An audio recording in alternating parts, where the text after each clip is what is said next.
Shalom, que bom estarmos juntos mais um dia para buscarmos a face do nosso Deus. Temos uma palavra de destino para a sua vida a cada dia da semana, de segunda a sexta, aqui neste canal.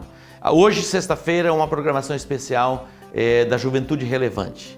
Estava trazendo à memória aqui a minha experiência com Jesus, ainda na minha adolescência, entrando para a minha juventude, e o quanto Deus fez e realizou na minha vida. Deus colocou sonhos no meu coração. O desejo do meu coração, na minha juventude ainda, era fazer parte de uma igreja que pudesse se tornar inspiração para uma cidade, abençoando outros ministérios, abençoando famílias. E hoje, depois de 25 anos de ministério, eu posso ver o agir de Deus, o mover de Deus sobre a igreja. Eu vejo o cuidado de Deus em todas as áreas.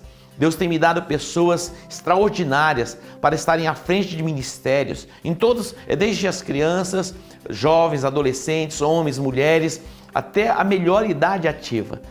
Não somos uma igreja completa ainda em termos de prática, de estrutura, mas avançamos muito. E eu louvo a Deus, porque podemos ver o agir de Deus nas nossas vidas.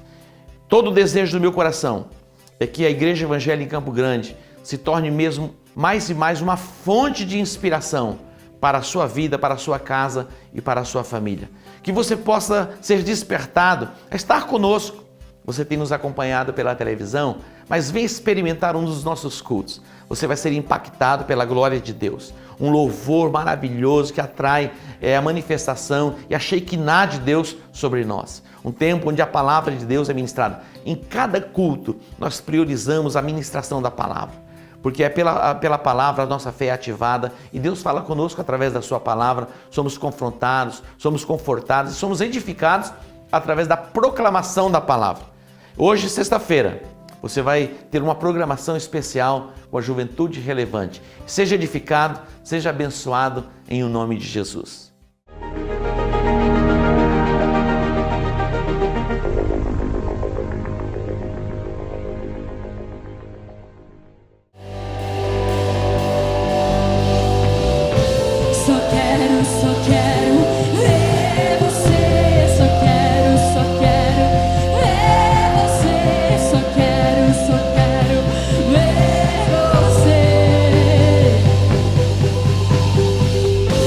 Só quero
Eu quero lá na face do meu Criador. Quero lá na face daquele que primeiro me amou.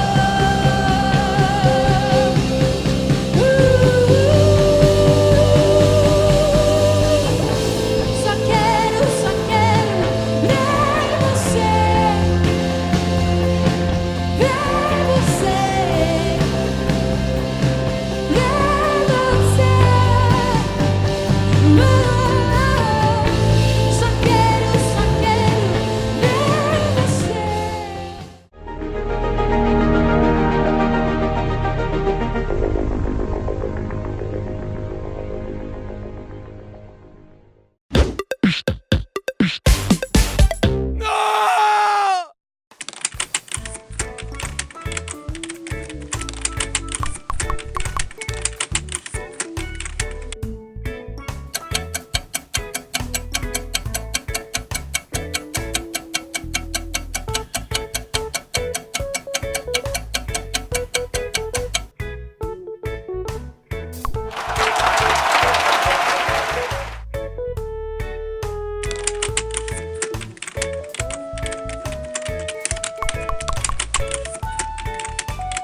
Yes!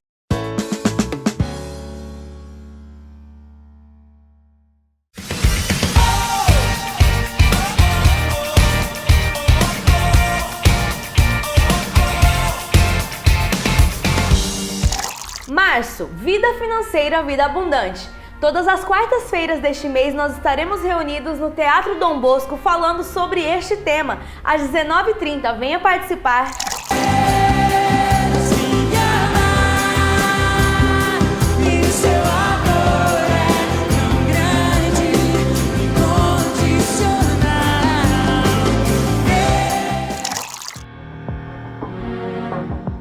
Agora em março nós entraremos em um tempo de reforma na IECG e durante este tempo nós estaremos reunidos no Teatro Dom Bosco, às quartas-feiras, no sábado e no domingo nos 3 cultos. Fique atento!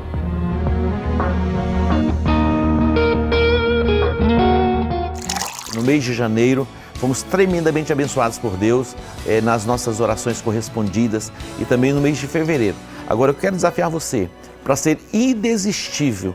O nosso alvo é estarmos orando a cada primeira semana do mês até o mês de dezembro. E eu creio que Deus vai fazer coisas extraordinárias, poderosas e maravilhosas. Este mês a nossa oração profética começa dia 5, 6, 7, 8 e 9. 5 e 6 nós vamos estar no mar do Brasil, na rua Fernando Corrêa da Costa, 388. Na quarta-feira nós estaremos orando já no Teatro Dom Bosco, depois nós teremos o nosso culto já no Teatro Dom Bosco. E nos dias 8 e 9, que é quinta e sexta, voltaremos para o Mar do Brasil, onde teremos a nossa semana de oração profética. E na sexta-feira teremos um tempo de consagração especial, que é o tempo de oração pelos empresários. Eu sei que os nossos empresários eles têm tantos desafios, não é fácil nesse contexto de nação, com a carga tributária tão alta e tantas responsabilidades, vencermos, mas é possível superação e eu quero chamar você e despertar você para estar conosco nessa semana profética do mês de março. Deus que te abençoe, até lá, shalom.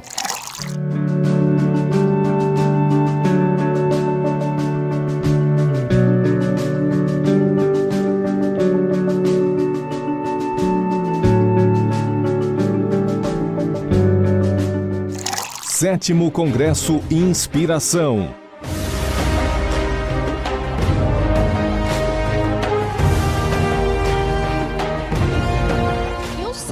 dos Exércitos está cuidando de você. Porque Deus, ele vai cumprir todo o desígnio do coração dele em nosso meio.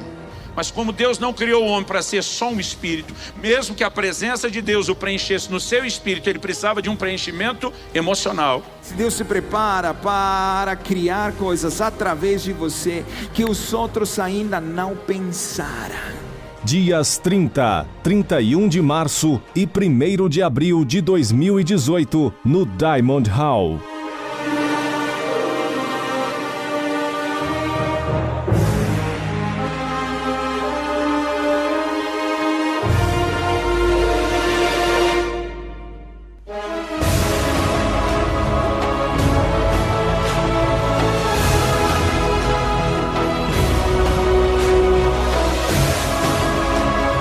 Adquira já seu Vale Pulseira. 7º Congresso Inspiração da Igreja Evangélica em Campo Grande.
Nosso bate-papo de hoje está muito legal. Nós temos aqui com a gente uma jovem musicista que desde jovem era envolvida já na área do louvor na igreja e na adolescência passou por uma perda, perdeu os pais dela. Mas ela encontrou este momento para a identidade dela ser feita em Deus, encontrou o amor de Deus. E hoje nós temos com a gente a Laura Solgueres. Olá! Muito bom te ter aqui com a gente mais uma vez na IECG. Mais uma vez, terceira vez. Fomos muito abençoados já nessa noite. Graças incrível. a Deus, foi uma palavra tremenda, né, sobre o filho pródigo. Eu fiquei encantada, porque a gente sempre foca no filho. E na verdade a identidade do pai é revelada ali, né? Às vezes a gente usa a história pra meio que condenar. Não saia da casa do pai, Isso. não seja filho pródigo. E, lógico, não seja filho pródigo. Mas eu diria que essa parábola é a parábola do pai amoroso, do pai bondoso, do pai que recebeu o filho de volta com braços abertos. Eu fiquei encantada. Essa revelação é tremenda. Eu amo pregar sobre isso. Vira e mexe, eu falo sobre a parábola do filho pródigo. Porque a na parábola verdade, do pai. a verdade é que você também se encontrou órfão, né? Na verdade, o filho pródigo, ele escolheu ser órfão. E você não escolheu. Mas você, passando por isso, você encontrou no pai um amor que só ele podia dar. Como que foi pra você se encontrar nisso? Eu acredito que todos nós, inclusive o motivo porque Jesus ele contou a parábola do filho pródigo, o porquê ele contou essa parábola e o que ele estava tentando ensinar, na verdade era a respeito da condição humana, a respeito do coração humano. Porque todos nós viemos de Deus, né? Nós fomos criados por Ele, nós não viemos de nenhum outro lugar senão de Deus, todos os seres humanos. Então é como se todos nós nascêssemos na casa do Pai, mas em algum nível nós decidimos viver uma vida independente de Deus, né? Que foi a decisão de Adão, vou tomar desse fruto aqui, vou confiar que isso aqui vai me fazer semelhante a Deus, ou vou conhecer uma coisa que Deus não queria que eu conhecesse, né? Uma mentira a respeito de Deus. Mas ele, assim como Adão vai ser independente, a palavra diz que todos nós pecamos, né? E como eu preguei hoje à noite, né? E nós fomos destituídos desse lugar de participar da glória de Deus.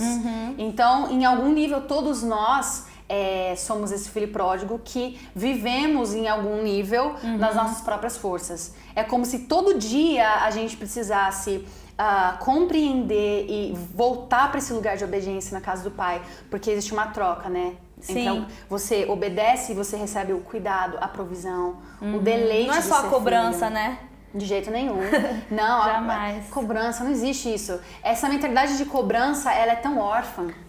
Porque quando você entende os benefícios... Os pais não cobram, né? Eles doam amor, né? Imagina Deus, né? Existe um lugar para correção, né? Cobrança é uma palavra...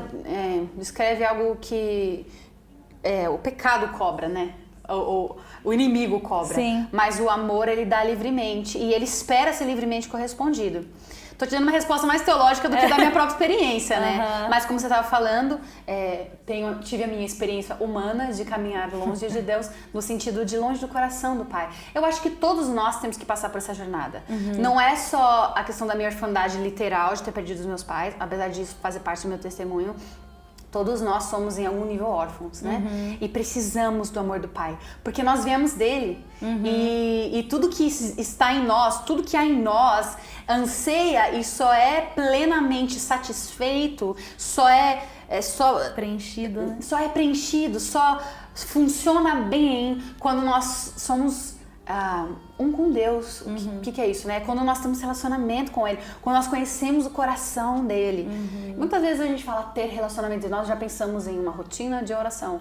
Mas é muito além disso. Eu acho que essa geração ainda tem o eco daquela cobrança de você tem que orar, você tem que ler a Bíblia, você tem que... E sim, isso faz parte, são frutos de uma caminhada entre um filho e um pai, relacionamento, mas o ponto de partida é a motivação, nunca vai ser a cobrança, nunca. Nunca vai ser. Quando você conhece o coração do Pai, o caráter do Pai, o quanto Ele te ama, a natureza dele, existe um prazer em estar junto. E é lógico, nós temos uma carne, e essa carne deseja coisas que são contrárias a Deus. Essa carne, ela quer, enfim, como eu falei hoje à noite também, comer e dormir, e deseja coisas que são opostas ao Senhor. Mas no amor do Pai, nós vencemos a carne também. Então, pra mim, essa é a minha jornada como de de todo ser humano, apesar de ter também a minha história pessoal em relação à orfandade. Porque muitas pessoas, os traumas, elas usam falar, não, por causa disso, eu não sou isso. Eu nunca vou me sentir amada por Deus por causa do meu trauma. E eu vejo que você, na verdade, usou o seu trauma, né, sua dificuldade, sua dor, para encontrar a Deus. E as pessoas, elas tendem a se refugiar nesse momento. Como que você conseguiu trabalhar essa questão? Esse é o X, esse é o grande X da questão. Se você ataca ali, você acha o romper que você precisa. Porque é bem verdade que a gente precisa reconhecer os traumas que a gente viveu. A gente precisa nomear, a gente precisa legitimar a dor do que a gente viveu. Não passar por cima, simplesmente. Não existe isso. Toda emoção precisa ser processada. Se você vive algo triste, você precisa viver a tristeza e expressar a tristeza. Se você vive algo traumático, você tem que processar aquilo e nomear como traumático. Por exemplo, um dos grandes traumas que existe na infância é um abuso sexual, por exemplo. E é profundamente marcante porque ele é um abuso, mas até a criança entender que aquilo é abuso e aquilo é ruim, demora. Então, aquilo não é processado como um abuso. Aquilo emite mentiras. Pessoas que passaram por isso se sentem profundamente nojentas, se sentem impuras. E a vergonha, assim, entrou vergonha, o inimigo se aproveita, aprisiona pessoas nesses lugares. Sendo que, na verdade, é possível sim processar, é possível sim ser livre de toda a culpa e vergonha de um abuso. É possível. Se você processar da maneira correta e lógico, não existe processo sem Deus chegando e consolando. Porque eu posso até viver a dor, reviver a dor. Reviver a dor faz parte, mas ela é só uma parte do processo. Então, assim, acho que muito do que você está me perguntando de como eu processei, eu fui real. Quando eu precisei sofrer, eu sofri. Eu abracei a dor. Muitas vezes a gente não quer sofrer, não abraça a dor, mas a gente sofre mais. É porque a gente só te vê hoje, já curada, né? E não sabe como era. Não, que na verdade, isso. Que aconteceu. Na verdade, ainda hoje eu sou muito vulnerável, assim, sabe? Eu sou muito... Eu tenho aprendido a me permitir reagir da maneira como eu quero reagir às situações. Muitas vezes, assim, algo te frustra e você não se sente que tem permissão de demonstrar para as pessoas ao redor. Às vezes não demonstrar para Deus, Deus vai achar que eu sou ingrato. Não, Deus conhece seu coração. Então, até hoje, assim, eu pratico muito e na vida inteira vou praticar esse exercício de me permitir. E então, assim, acho que essa é uma chave muito importante. Você nomear o que foi. Muitas vezes nós tivemos famílias disfuncionais. Às vezes as pessoas se chocam, eu falo, meu pai foi ausente, minha mãe, enfim, teve várias sequelas emocionais da traição, do divórcio. Eu vivi debaixo disso, um ambiente de depressão. É mesmo antes deles falecerem, né? Exato, Verdade, exato. Né? Essa é a minha história. E então, assim, hoje como adulta eu consigo nomear isso. Eu não posso fechar os meus olhos para isso, porque minha cura não tá em ignorar a dor, minha cura tá em abraçar a dor e então deixar o Senhor vir com o bálsamo de cura dele. Porque o amor do Pai, ele é redentivo. O amor do Pai, ele faz as coisas novas. Olha para o que Deus fez na Bíblia.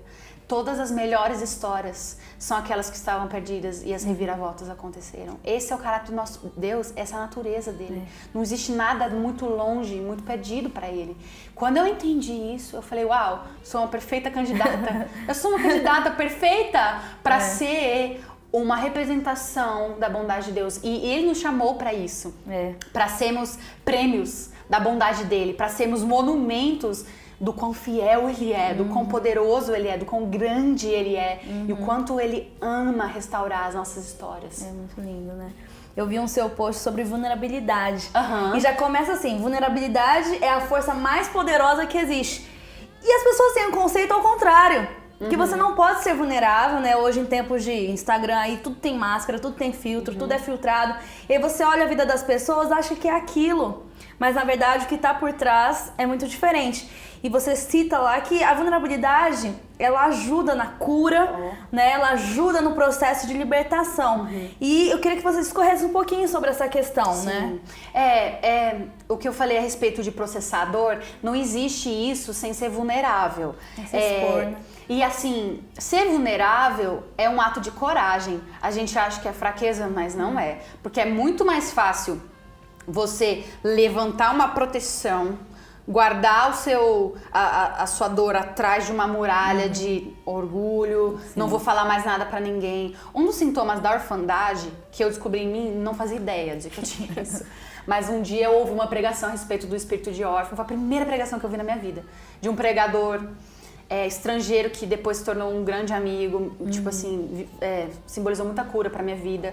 A revelação do pai que ele carregava. E eu ouvi essa pregação pela primeira vez e ele dava sintomas do espírito de órfão. E ele falava, né, inferioridade, amargura, comparação, competição, e daí por causa da insegurança você manipula, você fica dominante. E uma característica forte do espírito de orfandade é a incapacidade de demonstrar vulnerabilidade. Porque quando você é golpeado, quando você é machucado, você se defende. Quando acontece uma ferida, você... Se arma, né? Exato. Para se proteger, para sobreviver. E de fato, nós estamos num mundo tóxico, num mundo que não conhece a Deus. Se nós na igreja estamos aí na jornada para conhecer o coração de Deus, quanto mais o mundo. Então, assim, é tóxico para um ser humano que nasceu para o amor, né? Como se manter tenro, como se manter sensível, aberto num mundo de tantos ataques, não é? Isso é um milagre, mas é um milagre que nós, como filhos de Deus, somos chamados a viver. Então, quando eu reconheci isso, eu falei, uau, eu entendi, porque na minha casa, eu sempre fui muito, tipo assim, sensível. E eu me deformei, eu tive que ser outra pessoa. Durona, grossona, porque não tinha meio termo, porque era a única maneira que eu conseguia me defender. Porque, na verdade, o meu eu sou super sensível, eu sou muito sensível. Eu tenho uma leitura muito, muito nítida das pessoas, eu observo as reações. Então, se alguém tava, por exemplo, me rejeitando, aquilo, cara, era perfurante pra mim, porque eu notava nos mínimos, na fala, nas coisas, isso, cara, acabava comigo. Até parte de quem Deus me fez, o dom profético tem a ver com sensibilidade, o dom artístico. Com certeza. E aí isso se torna algo ruim, porque tá sendo usado pelo inimigo contra você. Então, por muito tempo, vulnerabilidade, nada, eu tava pra me proteger, pra sobreviver. Mas quando eu entendi que eu não precisava mais ser órfão, me protegendo, e o pai falou, filha, pode largar, deixa eu entrar com o meu amor, você não precisa se defender, eu vou te defender.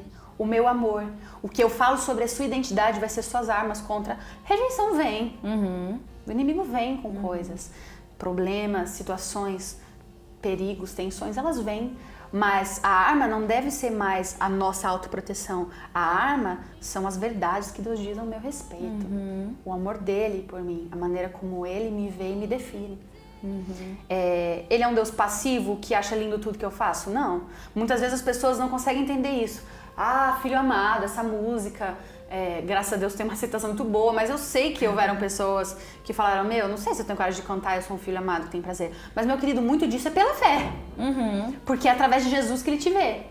E não é que Deus ele é um Deus passivo, que acha lindo tudo que você faz, porque depende muito da vida que você leva para ele ter prazer ou não nas suas ações.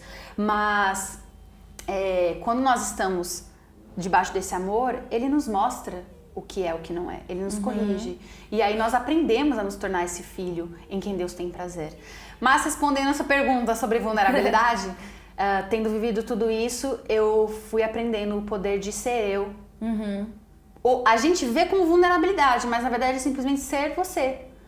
No mundo, na sociedade hoje, ela é tão, como você disse, de fachada, que expressar suas emoções verdadeiras é vulnerável. Falar do que você vive é vulnerável, mas nem era pra ser, entende? Sim. A gente chama de vulnerabilidade, mas era pra ser o comum. Sim, com certeza. Ser verdadeiro, falar. E é importante procurar alguém, né? Porque as pessoas, elas tendem a se fechar. Você chegou a procurar, você teve quem te aconselhou, algum pastor que esteve ali ao seu lado. Porque eu sinto que quando a dor vem, as pessoas, elas se colocam no casulo. Sim. Né? A importância de ter alguém ali do seu lado, te apoiando, conversando. Como que você procurou alguém nesses momentos? Eu vejo como na minha vida houveram vários momentos, porque até assim, foram várias fases diferentes. Sim. Eu perdi meu pai com 13, eu perdi a minha mãe com 16, eu tive um rompimento de um noivado que também foi uma fase que Deus, assim, me levou pra muitas dores, até porque eram dores não processadas justamente do meu contexto familiar, que estourou no término, porque aí você, quem sou eu? E Rejeitada mais você uma percebe vez. que você não tinha uma estrutura de identidade interna. E, enfim, então houveram vários momentos diferentes da minha vida. E outras coisas também, coisas da vida, dia a dia, que continuam batendo a porta. A dor sempre bate a porta. Com certeza. Mas, né, no mundo tereis aflições, mas tem de bom ânimo, porque Jesus disse, eu venci o mundo. Então, em momentos diferentes, eu tive sim pessoas que eu fui crescendo em vulnerabilidade. Essa pessoa que eu falei que esse pregador estrangeiro que se tornou meu amigo, eu tinha 20 anos e ele tinha uns 27. E novo, mas ele, cara, carregava uma revelação do amor do pai, e ele foi uma das primeiras referências, assim, de algo saudável, vulnerável na minha vida, e eu aprendi a ser vulnerável muito com ele. Tive relacionamentos que foram bons pra mim nesse sentido. Quando eu olho pra trás, eu vejo, digamos então, essas pessoas, assim, que estavam ali. Mas uma coisa importante é desmistificar. É porque muitas vezes nós esperamos aquela pessoa perfeita, que vai ser aquele líder, que vai ser um líder perfeito, que vai chegar assim, te aceitando incondicionalmente, se dispondo 100% pra você, para que você na sua dor tenha coragem de abrir alguma coisa. Eu só vou abrir quando eu tiver certeza absoluta que essa pessoa vai ser 100% do que eu preciso. E isso não existe. E demorou pra eu entender que isso não existia. Eu bati minhas cabeças aí, tipo assim, buscando uma figura de paternidade, buscando... e tive. Mas eu percebia muito que era sempre uma via de mão dupla. Quando eu decidia confiar, eu encontrava pessoas confiáveis. E isso é uma chave. A gente tem que virar a chave do vitimismo e sermos pessoas que ousam. Eu sei que na dor é difícil ousar, mas assim... Existe uma graça do Senhor, até na sua fragilidade, para você ser forte. E você encontrar essas pessoas, que não são as pessoas perfeitas. Eu comecei a gravar esses vídeos, os vlogs para a internet, falei sobre esses assuntos vulneráveis. Muita gente começou a me escrever e testemunhar, e abrir coisa, abrir pecado, abrir história difícil. E eu leio, fico feliz com os testemunhos. Sofro com as pessoas junto com aquilo que elas passaram. Nem sempre consigo responder tudo, mas às vezes eu mando um sinto muito, uma palavra pra pessoa. Porque no mundo existem realmente muitas dores. E se a gente não se enrijece, não tem como não sentir a dor do outro. Mas eu também conheço o antídoto, eu também conheço a solução, então sempre há esperança. E nessas pessoas me contando, eu até gravei pra internet em algum momento, assim, falei, gente, muito legal que vocês estejam testemunhando, uau, lindo, mas, gente, procura pessoas perto de vocês, da sua vida real. Assim, eu sei que parece ideal você mandar a história de vida pra cantora que tá gravando, pra ministra e vem em um lugar seguro. Pode até ser legal que eu responda a sua mensagem e você sente, uau, fui visto. Mas, sinceramente, o que cura lá no profundo é você ter links verdadeiros, conexões verdadeiras com as pessoas ao seu redor. As pessoas, muitas vezes, não estão disponíveis porque elas não encontraram aquilo, estão apenas reproduzindo. Mas quando eu semeio confiança, eu colho confiança. E essa é uma das chaves da vulnerabilidade. Então, eu diria, não fique esperando pela pessoa perfeita. Sim. E porque isso não existe. Nós somos todos seres humanos que precisamos ser vulneráveis uns com os outros. Se esperar a perfeição vai se frustrar, né? E porque não... nem nós somos que queremos que os outros sejam. Exato. E não existe uma cadeia de tipos de seres humanos. Eu sou superior a essa pessoa que me mandou o testemunho dela. Não. Eu posso estar caminhando em um nível mais lúcido da verdade. Naquela área, né? Eu conheço mais a verdade sobre aquilo, porque eu identifiquei as mentiras, confrontei as mentiras e hoje exercito esse lugar da verdade. Posso estar um passo à frente nesse sentido, mas não existe uma categoria diferente de ser humano. Vocês, como pastores, vocês bem sabem o que vocês vivem. Vocês precisam ser vulneráveis entre você e o Aldo, o pastor Aldo. O que vocês vivem, a liderança da igreja, todo mundo precisa de gente com quem ser vulnerável. E não é de um ponto do tipo, procure um grande ministro para se abrir. Até porque existe até um lugar para isso, mentoreado e tal. Mas a vida não é só isso. Eu vou só me abrir com essa pessoa superior. Não. Uma vez ao ano. Exato. Tenha a humildade de ser vulnerável com pessoas semelhantes a você. E essa é a vida. E você vai colher o fruto daquele relacionamento. A cura vai vir, né? Para os dois lados, porque esses relacionamentos se tornam reais, se tornam vivos, se tornam são nutritivos para a vida. E eu creio que é assim que a gente deveria funcionar na nossa vida, sabe? É verdade. Pra gente deixar mais leve agora, né, o papo. Nesse último ano você se mudou para Dallas, nos Estados Unidos. E os Estados Unidos, ele tem um berço cristão, né? Muito foi se perdendo. Mas o que você tomou de aprendizado nesse período que você morou lá? Por Ai, muitos! Né? Mas Cara, te marcou. Muitos. Realmente foi um tempo muito incrível, morando em Dallas, no Texas, nos Estados Unidos. Acho que uma das coisas que eu mais aprendi na cultura americana é outra coisa. O Brasil, ele foi fundado debaixo de um abuso, né? Foi assim, Portugal, o pessoal veio pra cá procurando terra pra explorar.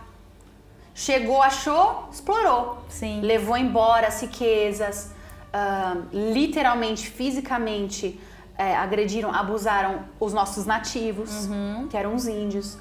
Vieram como uma raça superior, olhando os nossos nativos como inferiores, porque não eram civilizados como eles. O Brasil, ele tem um histórico que abriu legalidade, inclusive espiritualmente, que produz uma herança espiritual negativa para o Brasil no sentido da orfandade. Produz uma mentalidade. Por isso que o brasileiro, muitas vezes, a gente não confia. A gente não confia nas autoridades. A gente não tem... exato, tem que ser esperto, tem que ser oportunista, tem que dar um jeitinho. Por quê? Porque é a resposta ao abuso. Eu não posso confiar nessa figura de autoridade aqui sobre mim. Porque essa figura, ela é aproveitadora, ela não quer meu melhor. E de fato nós colhemos isso, não é só uma mentalidade. Faz 500 anos que aconteceu e a gente ainda E a gente vive isso na nossa política. E quando você vai para os Estados Unidos, você nota no ar que existe uma confiança. Lógico, existe problema político? Existe. Mas assim, os bombeiros são vistos como heróis. Sim. Os policiais são vistos como homens do bem que zelam pelo bem da sociedade. Então assim, a mentalidade é outra. Eles se sentem protegidos. Até porque essa é a história. A Inglaterra, quando chegou, eles falaram, vamos fazer isso aqui um lar. E começaram a edificar. Então, assim, o país não foi roubado suas riquezas, ele foi potencializado suas riquezas, enfim. Sim. Aí você vê todo um histórico. No último vídeo que eu gravei pro vlog, eu falei sobre a diferença entre... Você poderia pegar, falando sobre como nós somos produto, somos moldados pela nossa circunstância, principalmente desde a família. Sim. E eu falei, você pode pegar a mesma criança e expor ela a um lar completamente partido, com abuso, com um pai violento, a criança vai se tornar uma coisa. Vamos dizer que você pudesse resetar e botar a mesma criança desde o nascimento numa família saudável, que a criança fosse corrigida, celebrada, amada. Essa criança ia se tornar outra criança. Ia ser um adulto muito mais seguro, enfim. Mesma coisa a nação. Você pega isso no indivíduo, legal. Projeta isso em nível da identidade de nações. O Brasil se tornou o que é baseado na história. E os Estados Unidos se tornou o que é baseado na história. Existe redenção para a história do Brasil? Existe. Assim como existe para nossas histórias individuais. E existe uma bênção sobre os Estados Unidos também por eles serem um país protestante que abraçou os princípios cristãos e muito ainda abraça, apesar, né, das coisas. Alguns estados são mais liberais que outros. Mas acho que eu aprendi muito dessa mentalidade de... O americano tem mentalidade de nós somos os melhores do mundo. Sim. E tipo, não... Os únicos, né? Na verdade, lógico que tem um efeito colateral meio arrogante, às vezes. Mas na verdade, os americanos são pessoas incríveis. Eu conheço pessoas incríveis lá. Inclusive, quando os cristãos se dão conta de quanto talvez eles receberam essa enxurrada de pensamento, assim, de serem melhores, é incrível como eles se humilham diante de outras nações, sabe? Eu tive professores meus, você conhece, que falaram, a gente honrando ele e tal, e ele falou, não, a honra é minha, tipo, quem são vocês? Porque eles reconhecem que, na verdade, muito do que eles são é por eles terem nascido nos Estados Unidos, por eles fizeram lá pra aparecer. Às vezes o brasileiro rala, e é mãe confiante, se sente impotente, e o americano, ele é confiante, por motivo nenhum, porque eles nascem, parece que eles nascem com injeção de confiança, com rei na barriga, porque eles, financeiramente, a sociedade funciona, na lei a sociedade funciona, ele trabalha, ele consegue comprar, então ele é empoderado, entende? Eu aprendi muito a respeito disso. Não sei se fez sentido, falei pra caramba, mas Sim. eu aprendi muito, estou aprendendo. Eu voltei mais confiante de lá, mas eu amo o Brasil mais do que nunca, hoje.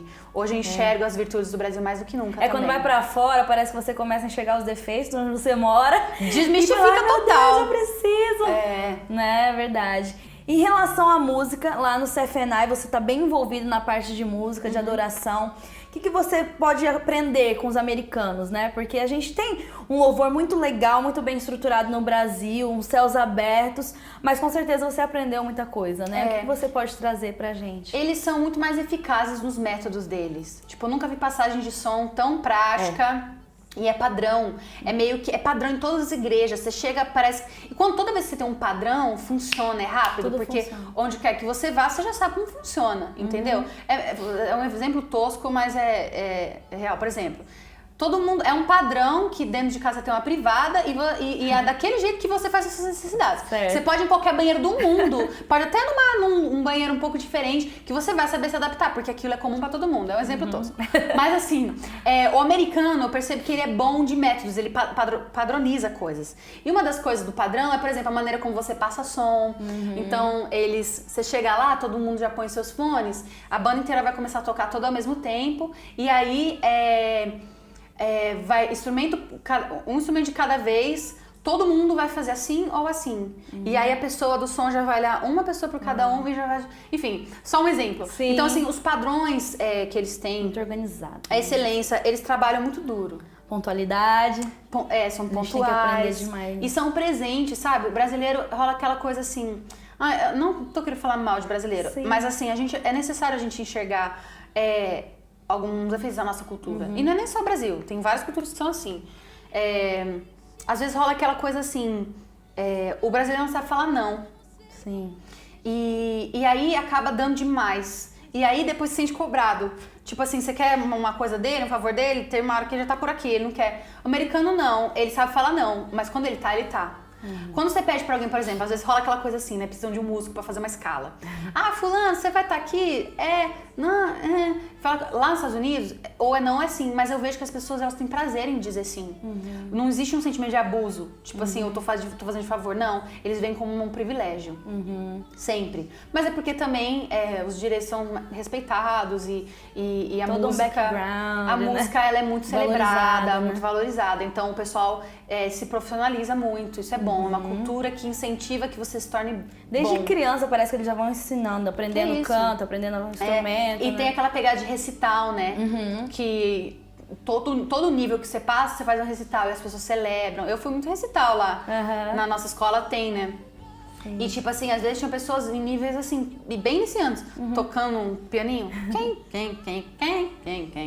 E todo mundo. Porque na cultura lá celebra-se os níveis diferentes. Porque é uma realização para aquela pessoa dentro daquele nível. Então, isso também é muito legal a respeito da cultura Muita americana. coisa a aprender, né? Pra gente poder encerrar aqui, umas perguntas rapidinhas agora. Ok. Fala- Bate-bola, jogo rápido. Sim. Fala pra gente um livro, sem ser a Bíblia. Ai. Cara, eu queria falar um livro em português, mas eu não consegui momento. pensar. Tem um livro em inglês que mudou a minha vida. Eu dou esse livro pra várias pessoas, mas ele é em inglês. E ele chama Seeing is Believing. Ver é crer, de um cara que chama Greg Boyd. E o subtítulo dele é Tendo Experiências com Jesus através da oração imaginativa. Apesar de parecer uma coisa assim, meio ele é bem teológico e ele fala sobre identidade. E como o que foi distorcido ali no relacionamento entre Adão e Deus, que a mentira que ele criou sobre Deus, a mentira que ele cria sobre ele mesmo e como nós levamos bagagem disso na nossa vida e como interromper esses ciclos das mentiras através do que ele chama de oração imaginativa, que é quando você convida o Espírito Santo para inspirar a sua imaginação e ter encontros com Deus. E funciona, menina. Tive vários encontros com Deus. Acho que vai precisar traduzir esse livro. Fica a dica aí pra alguém, eu amo né? esse livro. Trazer Não, pro nem Brasil. tanto só pela ferramenta, porque às vezes, sei lá, funciona, não funciona, enfim. Mas a base teológica sobre identidade que ele tem é incrível, então eu recomendo. Aí. E uma música que você tem escutado muito nos últimos dias? Tem uma música que eu tenho escutado muito, que fez parte, assim, dos momentos bem intensos da minha vida esse semestre lá em Dallas, que chama Do It Again, The Elevation.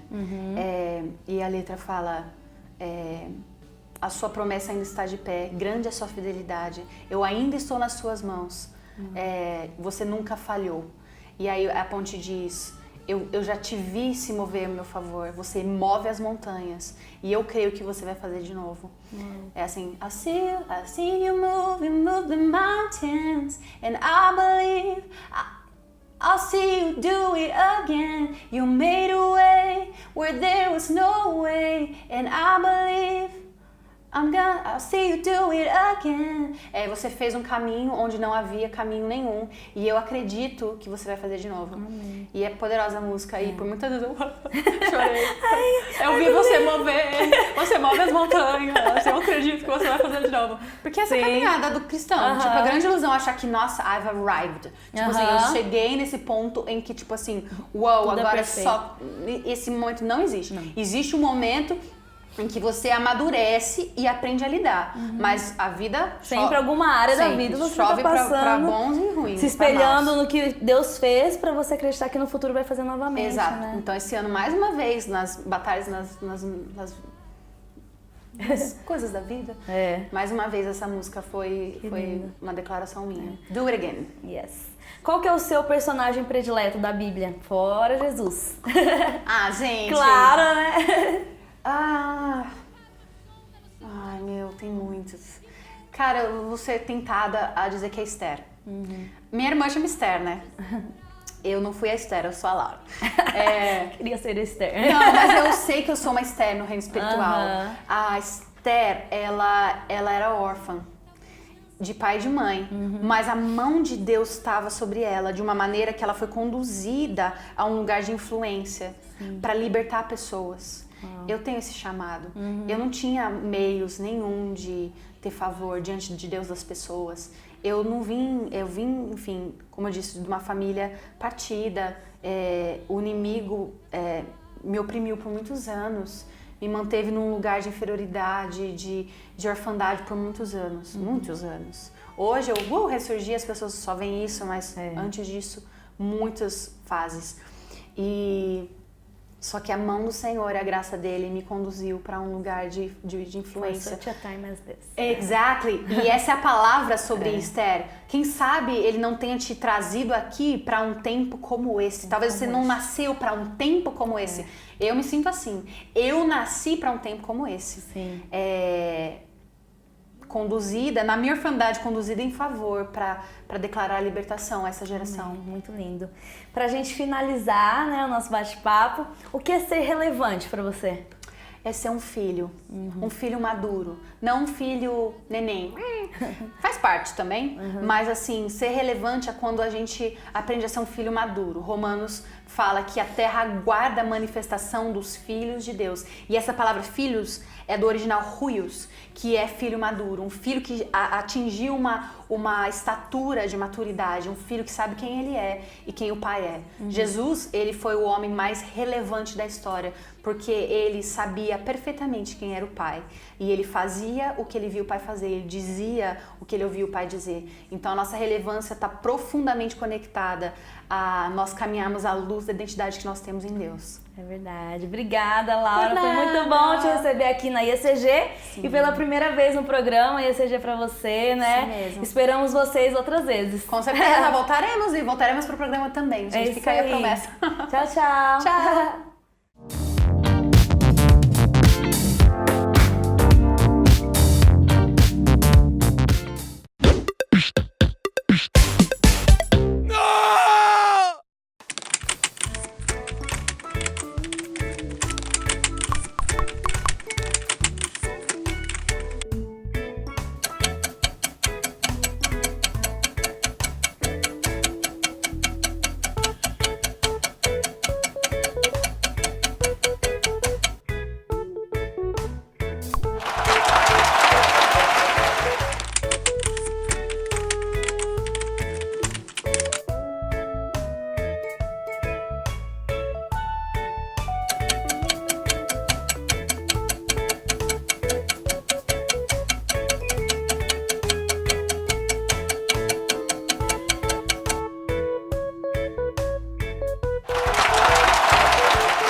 quero orar pela nossa cidade.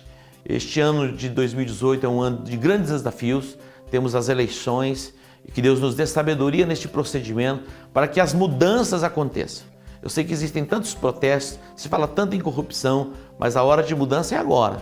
E eu quero já, nesse início de ano, colocar as eleições deste ano diante do Senhor, para que Deus nos encha de sabedoria, discernimento e todo o desígnio e propósito do coração do Pai seja estabelecido na nossa cidade, no nosso estado e na nossa nação. Vamos orar juntos? Pai, te agradecemos e te bendizemos pelo teu cuidado. Temos visto o agir do Senhor sobre as nossas vidas. Mas neste dia, iniciando o ano ainda no mês de janeiro, eu quero colocar diante do teu altar, ó Deus, a nossa nação. É um tempo de decisão, ó Deus, que passa pelas eleições. Ó Deus, todo espírito maligno que tem corroído as riquezas da nossa nação sejam desmantelados e frustrados pelo poder do nome de Jesus. Pai, encha-nos de sabedoria na nossa jornada e na nossa caminhada. Mas eu oro também, ó Deus, pela família que me assiste, que a mão do Senhor envolva cada lar, envolva cada família, trazendo cura, restauração e libertação. Eu oro e eu te agradeço em o nome de Jesus. Amém, amém e amém. Deus que te abençoe. Shalom.